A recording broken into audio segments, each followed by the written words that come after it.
কৃষকের উৎপন্ন ফসল যেটা সাধারণ মানুষ চাল ডাল ভোগ করবে, এর উপরে উৎসকর না রাখার কারণে দামটা কম থাকবে। কিন্তু কৃষকের উৎপন্ন ফসলের মূল্য, পেঁয়াজ উৎপাদন করতে খরচ 25 টাকা 15 টাকাতে বিক্রি করছে, ধান উৎপাদন খরচ মন প্রতি 1200 টাকা, সেখানে 1000 টাকায় বিক্রি করছে।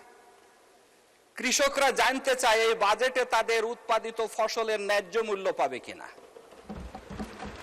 বিধায় আমরা যে বলছি সারা দেশে আনন্দের জোয়ার বয়ে গেছে বাজেট দেখে, মানুষের মুখটা মলিন হয়ে গেছে বাজেট দেখে তাদের সমাধান না পাওয়ার কারণে।